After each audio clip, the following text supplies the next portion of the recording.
అదేవిధంగా డిస్ట్రిక్ట్ ప్రెసిడెంట్లు, కాన్స్టిట్యుయెన్సీ నియోజకవర్గ యూత్ ప్రెసిడెంట్స్, మిమ్మల్ని అందరినీ కూడా ఈరోజు ఇలా కలవడం చాలా సంతోషంగా ఉందని ఈ సందర్భంగా తెలియజేస్తాను. పార్టీలో క్రియాశీలకంగా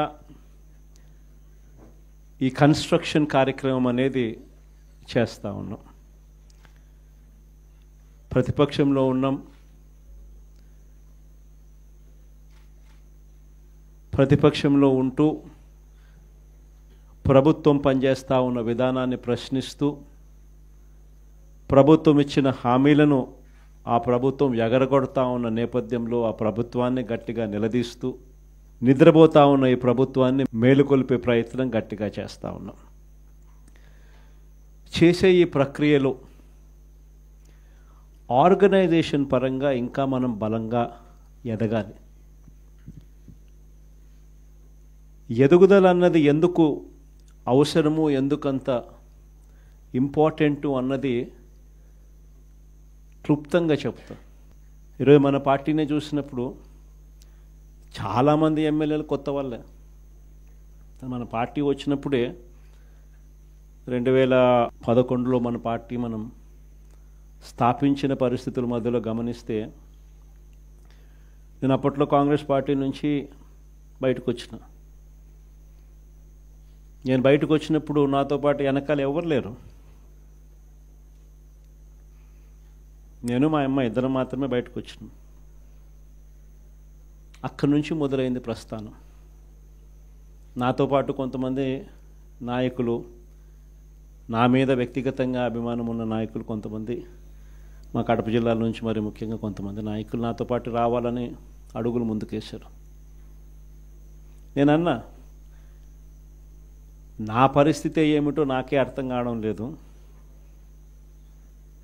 అందరూ అంటా ఉన్నారు, కేంద్రంలో కాంగ్రెస్ పార్టీతో ఢీకొంటా ఉన్నావు, రాష్ట్రంలో ముఖ్యమంత్రితో ఢీకొంటా ఉన్నావు కాంగ్రెస్ పార్టీతో.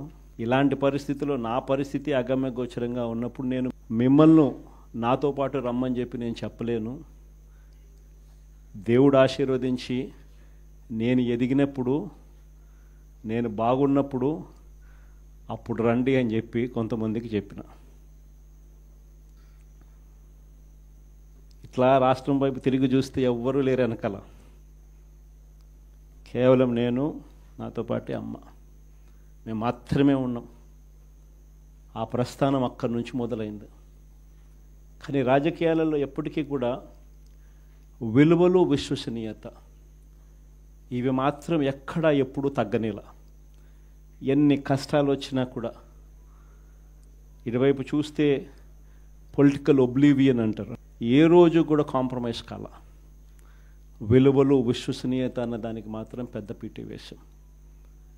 విలువలు, విశ్వసనీయత అన్నది ఎట్లాంటి పరిస్థితిలో ఉన్నా కూడా ఏ రోజు కూడా అవి ప్రశ్నించే పరిస్థితిలో ఏ రోజు రాజకీయాలు ఎప్పుడు చేయాల.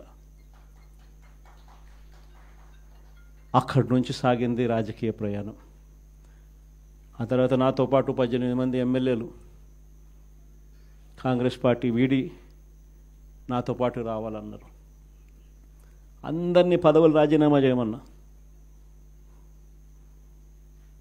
రాజమోహన్ రెడ్డి ఎంపీ నాతో పాటే వస్తానన్నాడు. అన్న రాజీనామా చేయన్న. రాజీనామా చేశాడు, వచ్చినాడు. బై ఎలక్షన్ జరిగింది.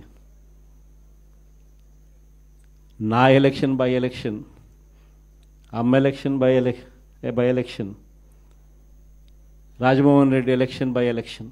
నా ఎలక్షన్లో 5,40,000 మెజారిటీ, ఆ 14th లోక్సభలో హైయెస్ట్ మెజారిటీ వచ్చింది మీ అన్నకే, జగన్కే. ఆ రోజు మనం ప్రమాణ స్వీకారం చేసేటప్పుడు పార్లమెంట్లో ప్రతి తల్లా కూడా మన వైపే తిరిగి చూస్తుంది. Highest majority in the 14th Lok Sabha. కానీ జీర్ణించుకోలేని పరిస్థితిలో మన మీద అంతే పగబట్టడం కూడా ఆ మెజారిటీని చూసి అనుకోండి, అది వేరే విషయం. ఆ తర్వాత అమ్మ, తర్వాత రాజమోహన్ రెడ్డి కాంగ్రెస్ పార్టీలో ఉన్నప్పుడు పోటీ చేసినప్పుడు వచ్చిన మెజారిటీ కన్నా అంతకన్నా రెండింతల మెజారిటీతో ఆయన గెలిచినాడు. 2.5 లక్షల మెజారిటీతో ఆయన కూడా గెలిచడం జరిగింది. అందులో 18 మంది ఎమ్మెల్యేలు నాతో పాటు అడుగులు ముందుకు వేశారు. 18 మంది ఎమ్మెల్యేలు అప్పట్లో నాతో పాటు అడుగులు ముందుకు వేశారు. ప్రతి ఒక్కరికి చెప్పా, రాజీనామా చేస్తేనే బయటికి రండి అని చెప్పి. మొత్తం 18 మంది రాజీనామాలు చేసినారు.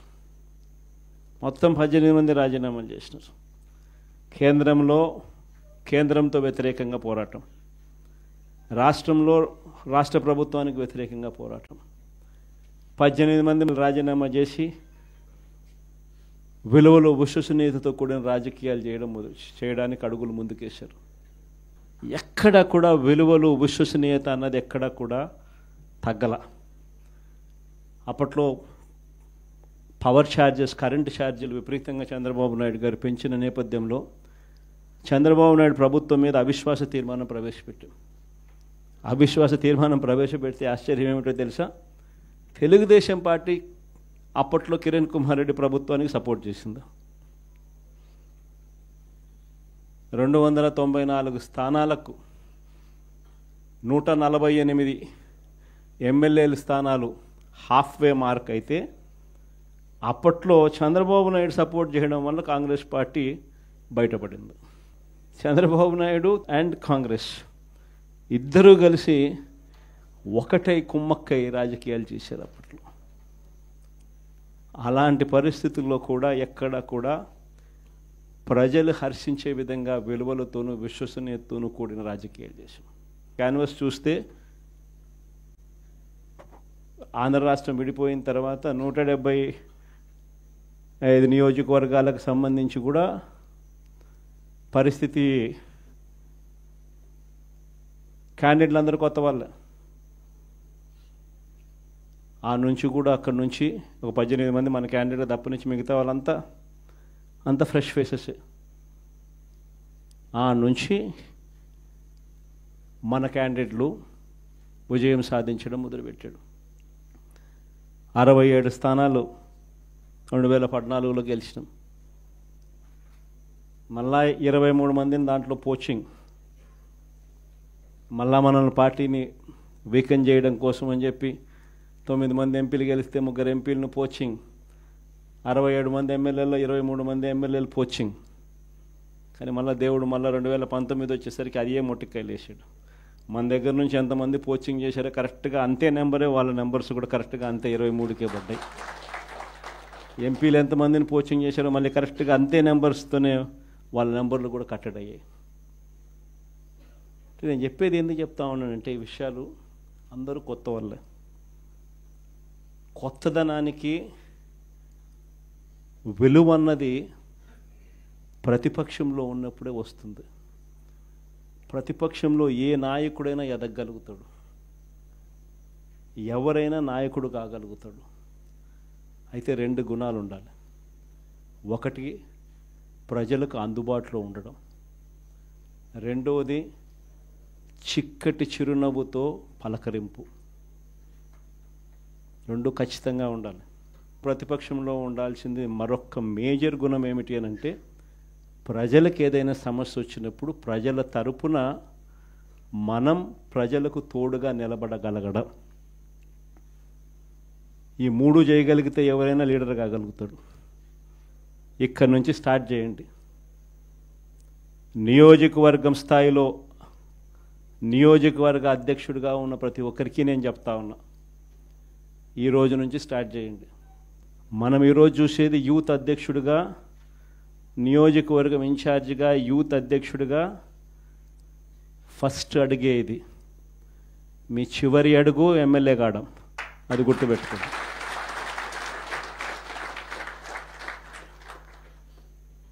ఎదగడం మీ చేతుల్లో ఉంది,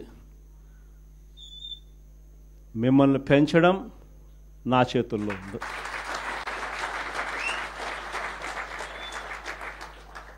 కానీ మీరు పెరగాలి అని అంటే నేను చెప్పిన ఈ 3 గుణాలు లేకపోతే ఎవరు పెరగరు.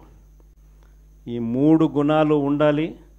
ఈ 3 గుణాలను పెంచుకోవాలి. పెంచుకున్న దాంతో అసెస్ చేసుకోవాలి. ప్రతి నియోజకవర్గ ఇన్ఛార్జ్కు ఇది ఒక ఛాలెంజ్ ఇస్తున్నా. ఈ రోజు నుంచి 6 months టైం తీసుకోండి. మండల్ కమిటీస్ ఫామ్ కావాలి. దానికి తగ్గట్టుగానే కాన్స్టిట్యున్సీ హెడ్ క్వార్టర్స్లో వార్డ్ కమిటీస్ ఫామ్ కావాలి. దానికి తగ్గట్టుగానే మండల్ కమిటీస్ ఫామ్ కావాలి. దానికి తగ్గట్టుగానే గ్రామ కమిటీస్ ఫామ్ కావాలి. గ్రామ కమిటీసు, మండల్ కమిటీసు, మున్సిపాలిటీల్లో వార్డు కమిటీసు మొత్తం మీ ఆధ్వర్యంలోనే ఉన్నాయి. మొత్తం మీ ఆ చేతుల్లోనే ఆర్గనైజేషన్ ఉంది. ఆర్గనైజేషన్ చేసేటప్పుడు ధ్యాస పెట్టండి, బుర్ర పెట్టండి. కెపాసిటీ ఉన్న వాళ్ళని తీసుకొచ్చే కార్యక్రమం మొదలుపెట్టండి. ఎదగడానికి ఎవరైతే సిద్ధంగా ఉన్నారో వాళ్ళని ఆర్గనైజేషన్లోకి తీసుకొని వచ్చే కార్యక్రమం చేయండి. వైఎస్ఆర్సీపీ ప్రతి గ్రామంలో ఉంది. సిమిలర్లీ జిల్లా అధ్యక్షులకు చెప్తా ఉన్నా, అసెస్ చేసుకోండి. ఎవరికి చెప్పాల్సిన పనులా నేను మీకే ఇచ్చి పెడతా ఉన్నా. ఎందుకంటే మీరు ఎదగాలి. పర్యవేక్షించండి. నియోజకవర్గ స్థాయిలో ఉన్న యూత్ అధ్యక్షులు ఎలా పర్ఫామ్ చేస్తూ ఉన్నారు, వాళ్లకు చేదోడు వాదోడుగా ఉండండి, వాళ్ళకు తోడుగా ఉండండి, గైడెన్స్ ఇవ్వండి, సలహాలు ఇవ్వండి, చేయి పట్టుకొని నడిపించండి. కమిటీస్ అన్నీ పర్ఫెక్ట్గా అయ్యేట్టుగా చూసుకోండి. ఈ ప్రోగ్రామ్స్ కన్నిటికీ కూడా ఫర్దర్ సూపర్విజన్ ఉండడం కోసం అని చెప్పి వర్కింగ్ ప్రెసిడెంట్లుగా, జోన్లకు వర్కింగ్ ప్రెసిడెంట్లుగా కూడా తీసుకొచ్చే కార్యక్రమం చేయబోతా ఉన్నాం. వర్కింగ్ ప్రెసిడెంట్లుగా వచ్చే వాళ్ళను యంగ్ ఎమ్మెల్యేలు ఎవరైతే ఆల్రెడీ మన పార్టీలో ఉండి నేను ఎలక్షన్లో ఓడిపోయిన పరిస్థితుల్లో ఉన్న యంగ్స్టర్స్, యంగ్ ఎమ్మెల్యేలు ఎవరైతే ఉండారో, ఆర్గనైజేషన్ తెలిసిన వాళ్ళు, ఆర్గనైజేషన్ పరంగా మిమ్మల్ని సరిగ్గా గైడ్ చేయగలిగిన వాళ్ళు, మిమ్మల్ని కూడా తోడుగా మీకు నిలబడగలిగిన వాళ్ళు. ప్రతిపక్షంలో ఉన్నాం కాబట్టి కేసులు పెట్టించుకోవాల్సి వస్తుంది. కేసులు పెట్టించుకునేటప్పుడు మీకు అండగా తోడుగా కేసులు పెట్టించుకున్నా పర్వాలేదు. ఈ రకంగా కేసులు పెట్టినా కూడా ఈ రకంగా దాన్ని మనం మెనూవర్ చేయొచ్చు. ఈ రకంగా వ్యవస్థలన్నీ మనకు తోడుగా ఉంటాయి. పార్టీ ఈ రకంగా మీకు అండగా ఉంటుంది అని భరోసా ఇచ్చేందుకు యంగ్ ఎమ్మెల్యేలను వర్కింగ్ ప్రెసిడెంట్గా కూడా తీసుకొచ్చే కార్యక్రమం చేస్తూ ఉన్నాం. సిద్ధార్థ్ కూడా ఒక జోన్కు అదే మాదిరిగా వర్కింగ్ ప్రెసిడెంట్గా ఉంటాడు. సిమిలర్లీ ఈస్ట్ వెస్ట్కు, ఉత్తరాంధ్రకు, కృష్ణా గుంటూరుకు ఈ రకమైన జోన్లకన్నిటికీ కూడా వర్కింగ్ ప్రెసిడెంట్లుగా యంగ్ ఎమ్మెల్యేలను కంటెస్ట్ చేసిన వాళ్ళను కూడా తీసుకొచ్చే కార్యక్రమం చేస్తూ ఉన్నాం. ఆర్గనైజేషన్ పరంగా యూత్ కానీ, మహిళ కానీ, స్టూడెంట్ కానీ, రైతు కానీ ఈ 4 చాలా బలంగా ఉండాలి. తర్వాత ఎస్సీ ఆర్గనైజేషను, ఎస్టీ ఆర్గనైజేషను, బీసీల ఆర్గనైజేషన్ ఇవన్నీ కూడా ఇవే స్థాయిలో ఇంతే బలంగా తయారు కావాలి. ప్రతిపక్షంలో ఉన్నప్పుడే ఇవన్నీ బలంగా మనం తయారు చేసుకునే వెసులుబాటు మనకు ఉంటుంది. వెసులుబాటులోకి రావాలి. ఆర్గనైజేషన్లో ఉన్న ప్రతి ఒక్కడు సోషల్ మీడియాలో ఆటోమేటిక్లీ ఎంపానల్ కావాలి. సోషల్ మీడియాలో మీ ఫోన్ అన్నది ఈరోజు యుగంలో మీ దగ్గరున్న గన్ను. మీ దగ్గరున్న గన్ను ఈరోజు యుగంలో, ఈ సోషల్ మీడియా యుగంలో మీ దగ్గరున్న ఏకైక వెపన్, ఏకైక గన్ను మీ ఫోను. ఆర్గనైజేషన్ పరంగా మీరు దాంట్లో ఎంపానల్ అయిపోయి ఉండాలి. మీతో పాటు మీరు క్రియేట్ చేసి ఆర్గనైజేషన్ గ్రామస్థాయి దాకా కూడా ఆ ఆర్గనైజేషన్లో పార్టీ కావాలి. ప్రతి ఒక్కరి చేతిలోనూ కూడా మీకు అన్యాయం జరిగితే ఆ అన్యాయం నాకు జరిగింది అని చెప్పి మీరు ఆ మాధ్యమంలో మీరు చెబితే ఆ మాధ్యమం ద్వారా పార్టీ హైకమాండ్ మా దాకా కూడా తెలియడమే కాకుండా రాష్ట్ర వ్యాప్తంగా ఉన్న మొత్తం వైఎస్ఆర్సీపీ శ్రేణులందరికీ కూడా ఈ మెసేజ్ వెళ్ళిపోవాలి. ఎవరికి ఎక్కడ ఏ అన్యాయం జరిగినా కూడా మొత్తం పార్టీ తనకు తోడుగా నిలబడే కార్యక్రమం జరగాలి. ఇది విజన్. మన నా జిల్లా ప్రోగ్రాములు కూడా మళ్ళీ ఉంటాయి. నా ప్రోగ్రాంతో పాటు చివరిలో నా పాదయాత్ర కూడా ఎట్టగో జరుగుతుంది.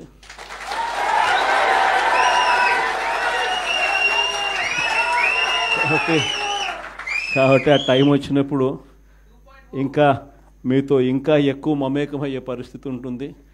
ఇంకా ఎక్కువ మీ జిల్లాలలో మీతో పాటు కలిసి ప్రయాణం చేసే పరిస్థితులు ఉంటాయి. ఆ కలిసి ప్రయాణం చేసే పరిస్థితిలో మిమ్మల్ని ప్రతి ఒక్కరిని పేరు పేరున పిలిచే పరిస్థితి కూడా ఖచ్చితంగా ఉంటుందని కూడా చెప్తాను. ఈరోజు వైఎస్ఆర్సీపీకి సంబంధించి రాష్ట్ర వ్యాప్తంగా ఉన్న స్టేట్ కమిటీ సభ్యులు, అదేవిధంగా డిస్ట్రిక్ట్ ప్రెసిడెంట్లు, కాన్స్టిట్యుయెన్సీ నియోజకవర్గ యూత్ ప్రెసిడెంట్స్, మిమ్మల్ని అందరినీ కూడా ఈరోజు ఇలా కలవడం చాలా సంతోషంగా ఉందని ఈ సందర్భంగా తెలియజేస్తాను. పార్టీలో క్రియాశీలకంగా ఈ కన్స్ట్రక్షన్ కార్యక్రమం అనేది చేస్తూ ఉన్నాం. ప్రతిపక్షంలో ఉన్నాం. ప్రతిపక్షంలో ఉంటూ ప్రభుత్వం పనిచేస్తూ ఉన్న విధానాన్ని ప్రశ్నిస్తూ, ప్రభుత్వం ఇచ్చిన హామీలను ఆ ప్రభుత్వం ఎగరగొడతా ఉన్న నేపథ్యంలో ఆ ప్రభుత్వాన్ని గట్టిగా నిలదీస్తూ, నిద్రపోతూ ఉన్న ఈ ప్రభుత్వాన్ని మేలుకొల్పే ప్రయత్నం గట్టిగా చేస్తూ ఉన్నాం. చేసే ఈ ప్రక్రియలో ఆర్గనైజేషన్ పరంగా ఇంకా మనం బలంగా ఎదగాలి. ఎదుగుదల అన్నది ఎందుకు అవసరము, ఎందుకంత ఇంపార్టెంటు అన్నది క్లుప్తంగా చెప్తా. ఈరోజు మన పార్టీని చూసినప్పుడు చాలామంది ఎమ్మెల్యేలు కొత్త వాళ్ళే. మన పార్టీ వచ్చినప్పుడే 2011లో మన పార్టీ మనం స్థాపించిన పరిస్థితుల మధ్యలో గమనిస్తే, నేను అప్పట్లో కాంగ్రెస్ పార్టీ నుంచి బయటకు వచ్చిన. నేను బయటకు వచ్చినప్పుడు నాతో పాటు వెనకాల ఎవరు లేరు. నేను మా అమ్మ ఇద్దరం మాత్రమే బయటకు వచ్చినాం. అక్కడి నుంచి మొదలైంది ప్రస్థానం. నాతో పాటు కొంతమంది నాయకులు, నా మీద వ్యక్తిగతంగా అభిమానం ఉన్న నాయకులు కొంతమంది, మా కడప జిల్లాల నుంచి మరి ముఖ్యంగా కొంతమంది నాయకులు నాతో పాటు రావాలని అడుగులు ముందుకేశారు. నేనన్నా, నా పరిస్థితి ఏమిటో నాకే అర్థం కావడం లేదు. అందరు అంటా ఉన్నారు కేంద్రంలో కాంగ్రెస్ పార్టీతో ఢీకొంటా ఉన్నావు, రాష్ట్రంలో ముఖ్యమంత్రితో ఢీకొంటా ఉన్నావు కాంగ్రెస్ పార్టీతో.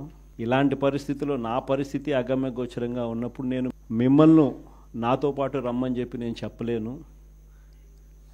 దేవుడు ఆశీర్వదించి నేను ఎదిగినప్పుడు, నేను బాగున్నప్పుడు అప్పుడు రండి అని చెప్పి కొంతమందికి చెప్పిన.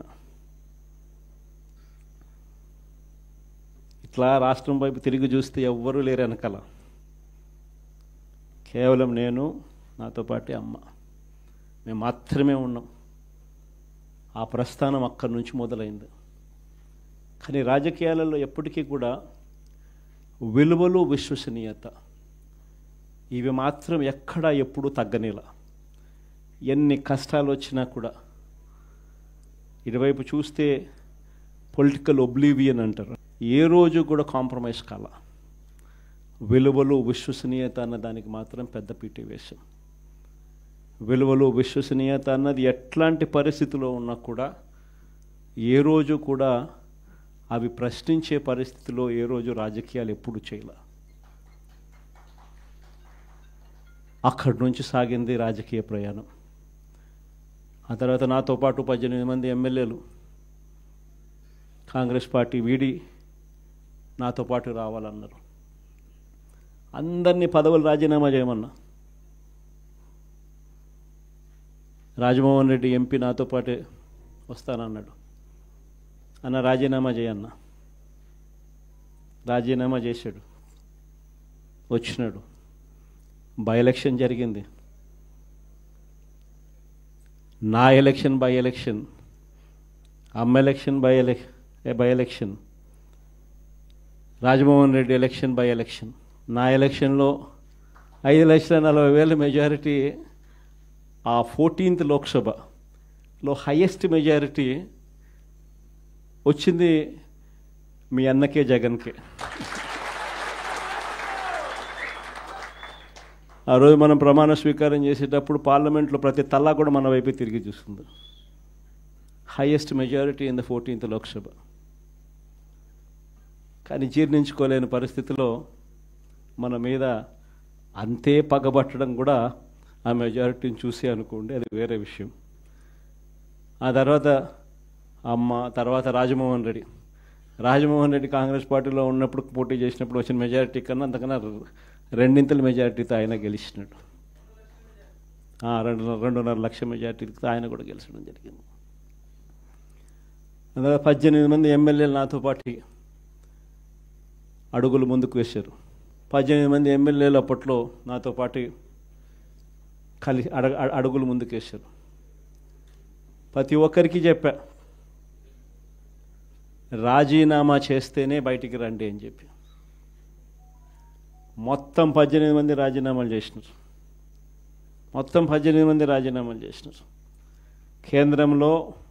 కేంద్రంతో వ్యతిరేకంగా పోరాటం, రాష్ట్ర ప్రభుత్వానికి వ్యతిరేకంగా పోరాటం. 18 మంది రాజీనామా చేసి విలువలు, విశ్వసనీయతతో కూడిన రాజకీయాలు చేయడానికి అడుగులు ముందుకేశారు. ఎక్కడ కూడా విలువలు, విశ్వసనీయత అన్నది ఎక్కడ కూడా తగ్గల. అప్పట్లో పవర్ ఛార్జెస్, కరెంటు ఛార్జీలు విపరీతంగా చంద్రబాబు నాయుడు గారు పెంచిన నేపథ్యంలో చంద్రబాబు నాయుడు ప్రభుత్వం మీద అవిశ్వాస తీర్మానం ప్రవేశపెడితే ఆశ్చర్యం ఏమిటో తెలుసా? తెలుగుదేశం పార్టీ అప్పట్లో కిరణ్ కుమార్ రెడ్డి ప్రభుత్వానికి సపోర్ట్ చేసింది. 294 స్థానాలకు 148 ఎమ్మెల్యేల స్థానాలు హాఫ్వే మార్క్ అయితే, అప్పట్లో చంద్రబాబు నాయుడు సపోర్ట్ చేయడం వల్ల కాంగ్రెస్ పార్టీ బయటపడింది. చంద్రబాబు నాయుడు అండ్ కాంగ్రెస్ ఇద్దరూ కలిసి ఒకటై కుమ్మక్కై రాజకీయాలు చేశారు అప్పట్లో. అలాంటి పరిస్థితుల్లో కూడా ఎక్కడ కూడా ప్రజలు హర్షించే విధంగా విలువలతోనూ విశ్వసనీయతతోనూ కూడిన రాజకీయాలు చేశాం. క్యాన్వస్ చూస్తే ఆంధ్ర రాష్ట్రం విడిపోయిన తర్వాత 175 నియోజకవర్గాలకు సంబంధించి కూడా పరిస్థితి, క్యాండిడేట్లు అందరూ కొత్త వాళ్ళే. అక్కడి నుంచి ఒక 18 మంది మన క్యాండిడేట్ తప్ప నుంచి మిగతా వాళ్ళంతా ఫ్రెష్ ఫేసెస్. నుంచి మన క్యాండిడేట్లు విజయం సాధించడం మొదలుపెట్టాడు. 67 స్థానాలు 2014లో గెలిచినాం. మళ్ళా 23 మందిని దాంట్లో పోచింగ్, మళ్ళా మనల్ని పార్టీని వీకెన్ చేయడం కోసం అని చెప్పి 9 మంది ఎంపీలు గెలిస్తే 3 ఎంపీలను పోచింగ్, 67 మంది ఎమ్మెల్యేలో 23 మంది ఎమ్మెల్యేలు పోచింగ్. కానీ దేవుడు 2019 వచ్చేసరికి అదే మొట్టికాయలు వేసాడు. మన దగ్గర నుంచి ఎంతమంది పోచింగ్ చేశారో కరెక్ట్గా అంతే నెంబరే, వాళ్ళ నెంబర్స్ కూడా కరెక్ట్గా అంతే 23కే పడ్డాయి. ఎంపీలు ఎంతమందిని పోచింగ్ చేశారో మళ్ళీ కరెక్ట్గా అంతే నెంబర్స్తోనే వాళ్ళ నెంబర్లు కూడా కట్టడయ్యాయి. నేను చెప్పేది ఎందుకు చెప్తా ఉన్నానంటే, ఈ విషయాలు అందరూ కొత్త వాళ్ళే. కొత్తదనానికి విలువ అన్నది ప్రతిపక్షంలో ఉన్నప్పుడే వస్తుంది. ప్రతిపక్షంలో ఏ నాయకుడైనా ఎదగలుగుతాడు, ఎవరైనా నాయకుడు కాగలుగుతాడు. అయితే 2 గుణాలు ఉండాలి. ఒకటి ప్రజలకు అందుబాటులో ఉండడం, రెండవది చిక్కటి చిరునవ్వుతో పలకరింపు. 2 ఖచ్చితంగా ఉండాలి. ప్రతిపక్షంలో ఉండాల్సింది మరొక మేజర్ గుణం ఏమిటి అని అంటే, ప్రజలకు ఏదైనా సమస్య వచ్చినప్పుడు ప్రజల తరపున మనం ప్రజలకు తోడుగా నిలబడగలగడం. ఈ 3 చేయగలిగితే ఎవరైనా లీడర్ కాగలుగుతాడు. ఇక్కడి నుంచి స్టార్ట్ చేయండి. నియోజకవర్గం స్థాయిలో నియోజకవర్గ అధ్యక్షుడిగా ఉన్న ప్రతి ఒక్కరికి నేను చెప్తా ఉన్నా, ఈ రోజు నుంచి స్టార్ట్ చేయండి. మనం ఈరోజు చూసేది యూత్ అధ్యక్షుడిగా, నియోజకవర్గం ఇన్ఛార్జిగా, యూత్ అధ్యక్షుడిగా ఫస్ట్ అడిగే ఇది. మీ చివరి అడుగు ఎమ్మెల్యే కావడం, అది గుర్తుపెట్టుకోండి.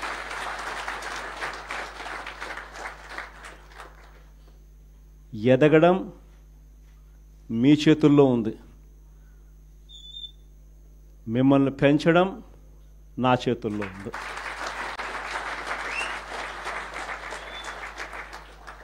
కానీ మీరు పెరగాలి అని అంటే నేను చెప్పిన ఈ 3 గుణాలు లేకపోతే ఎవరు పెరగరు.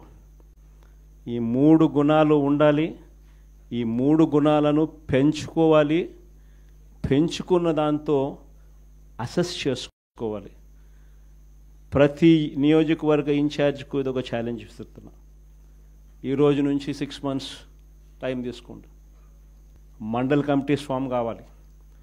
దానికి తగ్గట్టుగానే కాన్స్టిట్యున్సీ హెడ్ క్వార్టర్స్లో వార్డ్ కమిటీస్ ఫామ్ కావాలి. దానికి తగ్గట్టుగానే మండల్ కమిటీస్ ఫామ్ కావాలి. దానికి తగ్గట్టుగానే గ్రామ కమిటీస్ ఫామ్ కావాలి. గ్రామ కమిటీసు, మండల్ కమిటీసు, మున్సిపాలిటీల్లో వార్డు కమిటీసు మొత్తం మీ ఆధ్వర్యంలోనే ఉన్నాయి. మొత్తం మీ ఆ చేతుల్లోనే ఆర్గనైజేషన్ ఉంది. ఆర్గనైజేషన్ చేసేటప్పుడు ధ్యాస పెట్టండి, బుర్ర పెట్టండి. కెపాసిటీ ఉన్న వాళ్ళని తీసుకొచ్చే కార్యక్రమం మొదలుపెట్టండి. ఎదగడానికి ఎవరైతే సిద్ధంగా ఉన్నారో వాళ్ళని ఆర్గనైజేషన్లోకి తీసుకొని వచ్చే కార్యక్రమం చేయండి. వైఎస్ఆర్సీపీ ప్రతి గ్రామంలో ఉంది. సిమిలర్లీ జిల్లా అధ్యక్షులకు చెప్తా ఉన్నా, అసెస్ చేసుకోండి. ఎవరికి చెప్పాల్సిన పనులా నేను మీకే ఇచ్చి పెడతా ఉన్నా. ఎందుకంటే మీరు ఎదగాలి. పర్యవేక్షించండి. నియోజకవర్గ స్థాయిలో ఉన్న యూత్ అధ్యక్షులు ఎలా పర్ఫామ్ చేస్తూ ఉన్నారు, వాళ్లకు చేదోడు వాదోడుగా ఉండండి, వాళ్ళకు తోడుగా ఉండండి, గైడెన్స్ ఇవ్వండి, సలహాలు ఇవ్వండి, చేయి పట్టుకొని నడిపించండి. కమిటీస్ అన్నీ పర్ఫెక్ట్గా అయ్యేట్టుగా చూసుకోండి. ఈ ప్రోగ్రామ్స్ కన్నిటికీ కూడా ఫర్దర్ సూపర్విజన్ ఉండడం కోసం అని చెప్పి వర్కింగ్ ప్రెసిడెంట్లుగా, జోన్లకు వర్కింగ్ ప్రెసిడెంట్లుగా కూడా తీసుకొచ్చే కార్యక్రమం చేయబోతా ఉన్నాం. వర్కింగ్ ప్రెసిడెంట్లుగా వచ్చే వాళ్ళను యంగ్ ఎమ్మెల్యేలు ఎవరైతే ఆల్రెడీ మన పార్టీలో ఉండి నేడు ఎలక్షన్లో ఓడిపోయిన పరిస్థితుల్లో ఉన్న యంగ్స్టర్స్, యంగ్ ఎమ్మెల్యేలు ఎవరైతే ఉండారో, ఆర్గనైజేషన్ తెలిసిన వాళ్ళు, ఆర్గనైజేషన్ పరంగా మిమ్మల్ని సరిగ్గా గైడ్ చేయగలిగిన వాళ్ళు, మిమ్మల్ని కూడా తోడుగా మీకు నిలబడగలిగిన వాళ్ళు. ప్రతిపక్షంలో ఉన్నాం కాబట్టి కేసులు పెట్టించుకోవాల్సి వస్తుంది. కేసులు పెట్టించుకునేటప్పుడు మీకు అండగా తోడుగా కేసులు పెట్టించుకున్నా పర్వాలేదు. ఈ రకంగా కేసులు పెట్టినా కూడా ఈ రకంగా దాన్ని మనం మెనూవర్ చేయొచ్చు. ఈ రకంగా వ్యవస్థలన్నీ మనకు తోడుగా ఉంటాయి. పార్టీ ఈ రకంగా మీకు అండగా ఉంటుంది అని భరోసా ఇచ్చేందుకు యంగ్ ఎమ్మెల్యేలను వర్కింగ్ ప్రెసిడెంట్గా కూడా తీసుకొచ్చే కార్యక్రమం చేస్తూ ఉన్నాం. సిద్ధార్థ్ కూడా ఒక జోన్కు అదే మాదిరిగా వర్కింగ్ ప్రెసిడెంట్గా ఉంటాడు. సిమిలర్లీ ఈస్ట్ వెస్ట్కు, ఉత్తరాంధ్రకు, కృష్ణా గుంటూరుకు ఈ రకమైన జోన్లకన్నిటికీ కూడా వర్కింగ్ ప్రెసిడెంట్లుగా యంగ్ ఎమ్మెల్యేలను కంటెస్ట్ చేసిన వాళ్ళను కూడా తీసుకొచ్చే కార్యక్రమం చేస్తూ ఉన్నాం. ఆర్గనైజేషన్ పరంగా యూత్ కానీ, మహిళ కానీ, స్టూడెంట్ కానీ, రైతు కానీ ఈ 4 చాలా బలంగా ఉండాలి. తర్వాత ఎస్సీ ఆర్గనైజేషను, ఎస్టీ ఆర్గనైజేషను, బీసీల ఆర్గనైజేషన్, ఇవన్నీ కూడా ఇవే స్థాయిలో ఇంతే బలంగా తయారు కావాలి. ప్రతిపక్షంలో ఉన్నప్పుడే ఇవన్నీ బలంగా మనం తయారు చేసుకునే వెసులుబాటు మనకు ఉంటుంది. వెసులుబాటులోకి రావాలి. ఆర్గనైజేషన్లో ఉన్న ప్రతి ఒక్కడు సోషల్ మీడియాలో ఆటోమేటిక్లీ ఎంపానల్ కావాలి. సోషల్ మీడియాలో మీ ఫోన్ అన్నది ఈరోజు యుగంలో మీ దగ్గరున్న గన్ను. ఈరోజు యుగంలో, ఈ సోషల్ మీడియా యుగంలో మీ దగ్గరున్న ఏకైక వెపన్, ఏకైక గన్ను మీ ఫోను. ఆర్గనైజేషన్ పరంగా మీరు దాంట్లో ఎంపానల్ అయిపోయి ఉండాలి. మీతో పాటు మీరు క్రియేట్ చేసి ఆర్గనైజేషన్ గ్రామస్థాయి దాకా కూడా ఆ ఆర్గనైజేషన్లో పార్టీ కావాలి. ప్రతి ఒక్కరి చేతిలోనూ కూడా మీకు అన్యాయం జరిగితే ఆ అన్యాయం నాకు జరిగింది అని చెప్పి మీరు ఆ మాధ్యమంలో మీరు చెబితే ఆ మాధ్యమం ద్వారా పార్టీ హైకమాండ్ మా దాకా కూడా తెలియడమే కాకుండా రాష్ట్ర వ్యాప్తంగా ఉన్న మొత్తం వైఎస్ఆర్సీపీ శ్రేణులందరికీ కూడా ఈ మెసేజ్ వెళ్ళిపోవాలి. ఎవరికి ఎక్కడ ఏ అన్యాయం జరిగినా కూడా మొత్తం పార్టీ తనకు తోడుగా నిలబడే కార్యక్రమం జరగాల. ఇది విజన్. నా జిల్లా ప్రోగ్రాములు కూడా మళ్ళీ ఉంటాయి. నా ప్రోగ్రాంతో పాటు చివరిలో నా పాదయాత్ర కూడా ఎట్టగో జరుగుతుంది.